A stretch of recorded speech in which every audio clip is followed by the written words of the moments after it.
बिनि माखासे दैदेनगिरिफ्रा दिनै जेलावसो दं बोरै फिस रेकर्ड जाखो बिटिआर माने सुक्ति जाग्रा मोना जे न'खर न'खर बयनोबो साख्रि होगोन दाख्लै आरो बुंलायबाय मानसिफ्रा इंराजि बुजि मोनाखै बेनिख आं माने प्राइभेटनिसो खोथा बुंदों सनितपुर बिश्वनाथ गहपुरनि रायजो राजाफोरखौ बिटिआर आव हाबबाय होननानै मानो रंजा रंजा मानो अमा सिथार होनाय दायल' हमजायो आरो दायल' मावो दा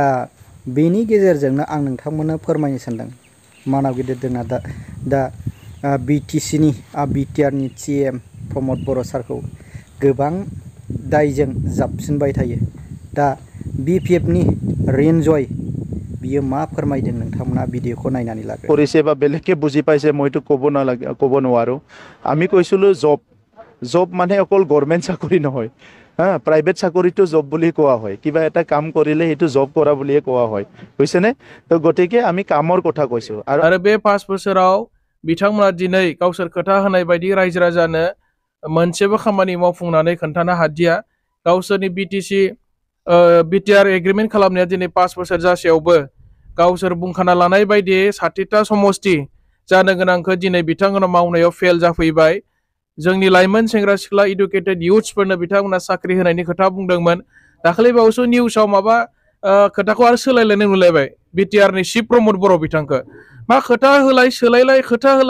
खोथानि जबन गैया नामा गाव होनलायबाय बिटिआर माने सुक्ति जाग्रा मोना जे न'खर न'खर बयनोबो साख्रि होगोन दाखालि आरो बुंलायबाय मानसिफ्रा इंराजि बुजि मोनाखै बेनिख आं माने प्राइभेटनिसो खोथा बुंदोंमोन जालायबाय रेकर्डिंआनो दंखाजोबो जोंनाव मावनो हायाब्ला मानो बुंनानै लायो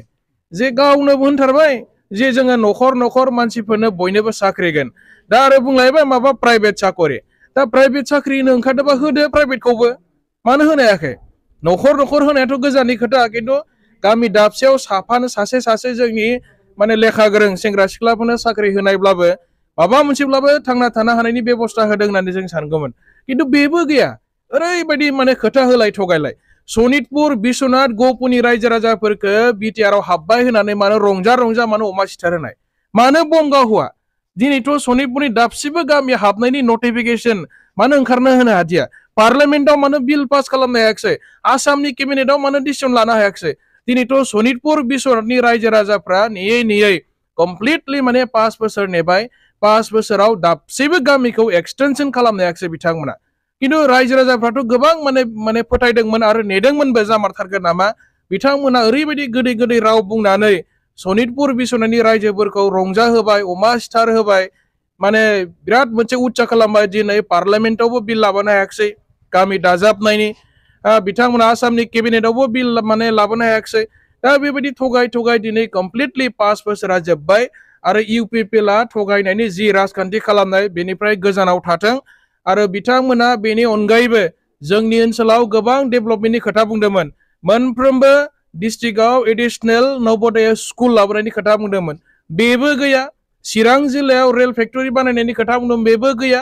एग्रिकालचार इउनिभारसिटि लाबोनाय स्पर्ट्स इउनिभारसिटि लाबोनाय मा जाखो माथो दिनै मोनसेबो गैया जि एसे एनै माने डेभेलपमेन्टनि खामानि जादोंमोन थांनाय 17 बोसोराव हाग्रामा महिलारि सारनि दैदेननायावसो जानाय जेसेबांखिनि जों दायो लामा दालां नुदों फ्लाइअभार नुदों इनफ्रास्ट्राक्चार डेभेलपमेन्ट नुदों दिनै क'क्राझारनि CIT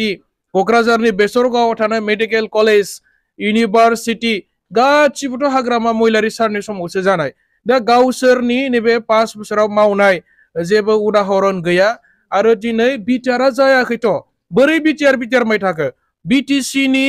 सेक्रेटारियेट अफिसाव जिरायनानै दिनै बिटिसिखौसो सामलायगासिनो दं अबाव बिटिआर जाखो बिटिआरनि एग्रिमेन्टनि मोनसेबो दफाया दिनै मावफुंजायाखै बोरै बिटिआर जादों होननानै बुंबाय थादों आरो दिनैथ' जों खोनादों माने मोनफ्रोमबो समस्थियाव बिसोरो बाइक रेलि खालामनानै रंजादों माने पिस एकर्ड जादों माबा जादों होनबाय थादों ओरैजाय एनडिएफबिनि माखासे दैदेनगिरिफ्रा दिनै जेलावसो दं बोरै पिस एकर्ड जाखो सिगनेटरिफोरानो दिनैसिमबो जेलनिफ्राय गवाखैब्ला दा बिथांमोना माखौ लानानै पिस एकर्ड जाबाय गोजोन फैबाय गोजोन थासारि आरो साननै सिगाङाव माने बिटिसिनि चिफ प्रमद बर' बिथाङा मोनसे खोथा डिक्लार होदों माने पिस मिशन होननानै बुंलायबाय आरो बेखौबो एकर्डआबो मिशनसो जालायबाय गासिखौबो माने मिशनाव कनभार्ट खालामै खोथा बुङैनो दिनै 5 बोसोर समखौ ओरैनो नस्थ' खालामबाय मावनायाव जिर' जाबाय बेनिखायनो बिथांमोना साफा फेलार लिडार होननासो रायजो राजाफ्रा दिनै साननानै दं बिथांमोनखौ मावनो हाला बिथांमोना दा मावनो हानायबा समबो मोन्दोंमोन गावसोरनो गभर्नमेन्टजों दं गभर्नमेन्टजों थाखानानैलाय मानोथो मावनो हायाखै दा बेनिखायनो बिथांमोना फेल जाबाय आरो मावनो हाला रायजो राजाफ्राबो बिथांमोननि सायाव जेबो फोथायनाय गैला गावनि गाव खुगायावनो हमनानै लाजायो एबा हमजायो जेरैबायदि मैया आगानाव थैयो सेसाया खियाव थैयो बे होननाय बायदि जे सिगांनि प्रमद बर' सारा जे बुंनानै लाखाबाय खोथाया दा बेयावनो माखासे नै दा BPFनि जोंनो नेता कर्मिफोरजों गोबां बाथ्रा बुंजागासिनो दा मावनांगौ दे स्पर्ट्स इउनिभारसिटि इन्जिनियारिं कलेज आरो नैबाव मा होनो ट्रेन फेक्टरि अनेक गोनां बिसयखौ जोंना CM प्रमद बर' सारा बुंदोंमोन दा बिनि जे गासैबो खामानि मावनो लानाय दा फैमाल जादों आरो नै जे BTR जोंनि BTR एकर्ड दे खुंनायनि गेजेरजों बे खुंनायनि गेजेराव मा फोरमायदों मैयासो जेखन प्रमद बर' सारा दासो NDFBनि खोथाखौ फार्स्ट बहनजेनदों आरोखि नोंथांमोनहा बे NDFBनि फार्स्ट खोथा बहनजेननायाव नोंथांमोनहा मा बुङो भिडिअनि गेजेरजों आरो कमेन्टनि गेजेरजों फोरमायहरबानो जाबाय।